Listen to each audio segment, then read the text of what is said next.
करमपुर वेझो 25 साल अॻु ॻोठ लाल मीराणी में मीराणी ऐं तेगाणी बिरादरी जे ॿिनि धुरनि में खूनी झेड़े जो निबेरो बुलेती इतिहाद जे मरकज़ी सदर मीर इक़बाल अहमद ख़ान बिजाणी बुलेती जे सरपंच में थी गुज़रियो, जंहिंमें तेगाणी बिरादरी मथां हिकु खून साबित थियण ते मजमूई तौरु 17 लख रुपया ॾंड रखियो वियो।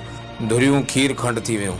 मिले ॼाण मूजिबि करमपुर वेझो ॻोठ लाल मीराणी में 25 साल अॻु मीराणी ऐं तेगाणी बिरादरी जी ॿिनि धुरनि में पुराणे खूनी तकरार जो निबेरो मीर इक़बाल अहमद ख़ान बिजाणी बुलेदी जे सरपंच में थी गुज़रियो, जंहिंमें सरदारज़ादा अब्दुल फताह तेगाणी ऐं ॿियनि मोज़ीन पारां ॿिन्ही धुरनि जूं ॻाल्हियूं ॿुधियूं, जंहिंमें तेगाणी बिरादरी हथां क़तल थी वियल मीराणी बिरादरी जे अलीगुल पुटु फैज़ मोहम्मद मीराणी जो खून साबित थियण ते मजमूई तौरु हिकु खून जी रक़म 17 लख रुपया रखी वई। ॿई धुरियूं पाण में खीर खंड थी वियूं, जॾहिं त भलड़ तेगाणी धुर पारां 1 लख मौक़े ते अदा कयो वियो। बक़ाया रक़म 2 क़िस्तनि में अदा कई वेंदी ऐं आख़िर में दुआए ख़ैर पिणु घुरी वई। कश्मीर लॻु नामालूम शख़्स जो लाश हथ आयो आहे। इतलाह ते पुलिस लाश तहवील में वरितो। लाश जी सुञाणप न थी सघी। इलाइक़े में ख़ौफ़ ऐं राज़ छायल आहे। मिल ॼाण मूजिबि कश्मीर कंदकोट ढखण बंगले वेझो मांगर फाटक जे नज़दीक इंडस हाईवे ते चिचर नामालूम शख़्स जो लाश हथ आयो आहे। इलाइक़े वासियुनि अहिड़ो इतलाह जी पुलिस खे ॾिनो। पुलिस वाक़े वारे हंधि पहुची मक़तूल जो लाश तावील में वठी अस्पताल मुंतक़िल कयो, जॾहिं त लाश सुञाणप न थी सघी आहे। इलाइक़े में ख़ौफ़ ऐं राज़ छायल आहे। बख्शापुर लघु बडाणी में सुमरा बिरादरी जी 2 धुरनि में कारियां जे पुराणे तकरार तां झेड़ो लठियूं लॻण सबबि ॿिन्ही धुरनि जा 8 ॼणा शदीद ज़ख़्मी थी पिया ज़ख़्मी अस्पताल दाख़िल। मिले ॼाण मूजिबि बख्शापुर लघु बडाणी मयाणी थाणे जी हद शहर जी मेन बाज़ार में सुमरा बिरादरी जी 2 धुरनि में कारियां जे पैसनि जे मसइले तां 2 धुरनि में झेड़ो थी पियो। हिक ॿिए मथां लठियुनि ऐं छुरियुनि सां धुरनि वसकारे लाहे ॾिनो, जंहिंजे नतीजे में लठियूं ऐं छुरियूं लॻण सबबि रशीद अहमद सुमरो, जाफ़र अली, गुलशेर अहमद, बुढो सुमरो समेत ॿिन्ही धुरनि जा 8 ॼणा शदीद ज़ख़्मी थी पिया। अहिड़ो इतलाह थाणे ते ॾिनो वियो। पुलिस पहुची ज़ख़्मियुनि खे पुलिस लेटर ॾेई बख्शापुर अस्पताल मोकिलियो। वाक़े जो हिक ॿिए धुरनि मथां एनसियूं दाख़िल कराए छॾियूं आहिनि। गिरफ़्तारी अमल में न अची सघी।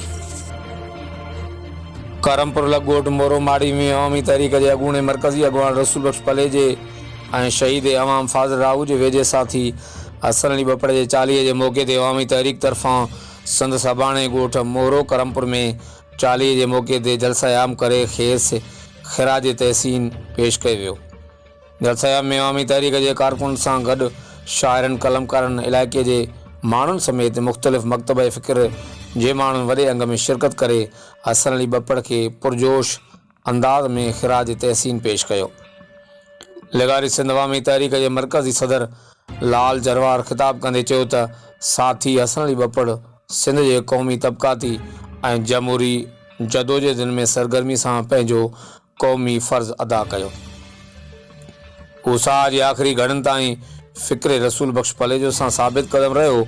MRD तहरीक, लांग मार्चनि, सिंधियूं ज़मीनूं नीलाम बंदि करियो तहरीक, वोटर लिस्टूं सिंधी में छपरायो तहरीक, अदलिया जी बहाली ऐं सहाफ़त जी आज़ादी जी तहरीक समेत ॿियनि केतिरनि ई जदोजहदनि में सरगर्मी सां पंहिंजो किरदारु अदा कंदो रहियो।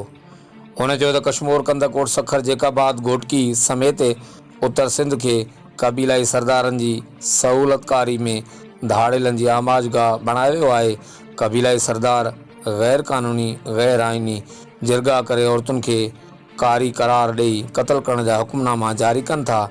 सरकारी सरपरस्ती में क़बीलाई सरदार रियासत अंदरि रियासत क़ाइमु करे छॾी आहे।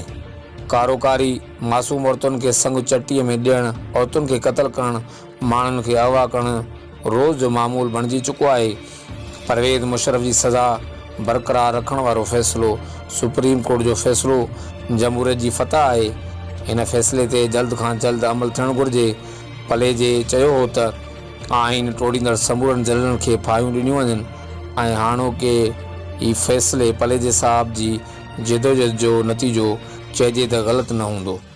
उनजो त कोर्ट जो ही फ़ैसिलो हसन अली ॿपड़ जहिड़नि अवामी तहरीक जे उन्हनि समूरनि कारकुननि जी फतह आहे जन MRD जिदोजहद, अदलिया जी बहाली ऐं सहाफ़त जी आज़ादी समेत मुख़्तलिफ़ जिदोजहदनि में अॻुभरो किरदारु अदा कयो। हुन चयो त दरिया जे कचे जी ज़मीननि ते कब्ज़ो करण लाइ धाड़ेल पालिया विया आहिनि। प्रिया कुमारी समेत अगवा थियल मगवी अञा ताईं आज़ादु कोन कराया विया आहिनि। इंतिज़ामिया आवाम जो तहफ़ुज़ करण बदिरां क़बीलाई सरदारनि जी ज़ाती मुलाज़िम बणियल आहे। सिंध ज़मीननि ते कब्ज़ा थी रहिया आहिनि। सिंध खे हथु वठी बदअमनी जे ओड़ाह में फिटो कयो वियो आहे त जीअं कब्ज़ागीर सवलाई सां ज़मीननि ते कब्ज़ो करे सघनि। अवामी तहरीक जे मरकज़ी जनरल सेक्रेटरी नूर अहमद कातियार चयो त सिंध जो IG जे इतराफ़ करे थो त सिंध जा सखर कश्मीर घोटकी ज़िला धाड़ेलनि जो गढ़ बढ़ियल आहिनि। IG सिंध इहो इतराफ़ करे थो पर धाड़ेलनि ख़िलाफ़ कार्रवाई नथो करे। कैमरामैन टीम सां गॾु Javed Usman Bijarani, JTN web news, ॻोठ मोरो, करमपुर।